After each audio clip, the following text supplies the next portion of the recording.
exploring the importance of listening. Why it's important for your customers, why it might be important for your university work, and why it might be important just in your everyday life. In particular though, we are thinking about the people that you interact with, either in your work life or your student life. So listening is a skill that we learn as children, but sometimes we don't learn it very well. We know that we have to hear the words that are going on outside, but one of the tricks of listening is to stop the stuff that happens on the inside. Sometimes when someone's talking to us, we're busy thinking about other things. We're thinking about the assignment that we've got due. We're thinking about our grandmother who might be unwell. We're thinking about our boyfriend or our girlfriend.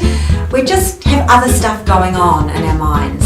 And so we only really just hear what the person's saying, but we don't actively listen. We don't actively take it in. We also sometimes in communicate a message to somebody, but the message that they receive is not the same one that we communicated. So I'll give you a very simple example.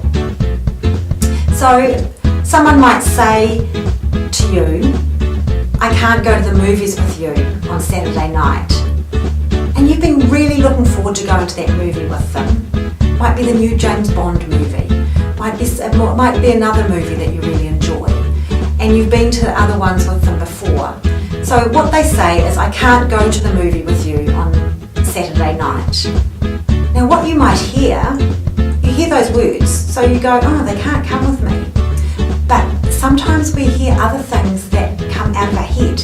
We hear things like, oh, they can't come to the movie with me because they don't like me.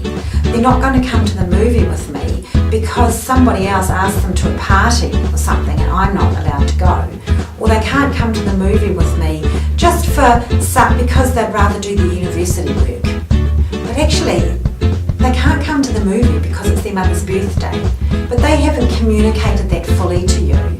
So there are two choices, and you'll explore these and other options about what to do when you feel that a communication has gone wrong, or you're unsure of what's really going on. So I'm not going to deal with that now. You need to look forward to some of the other topics for that. But what I wanted to say now is that if you feel that you are not listening to people properly, there's a method. It's called active listening. And what active listening means is that you shush all those things in your head. You stop thinking about them. You focus on the person who's in front of you, and you encourage them to share what they have to say. Because sometimes if people are complaining to you, they might be customers, they might be friends, they might be university professors who want to tell you haven't done very well, then rather than trying to defend yourself or come up with a solution, you need to actually listen to the full story. And sometimes people just want to tell their story. So you encourage them by nodding your head, by shaking your head, by using little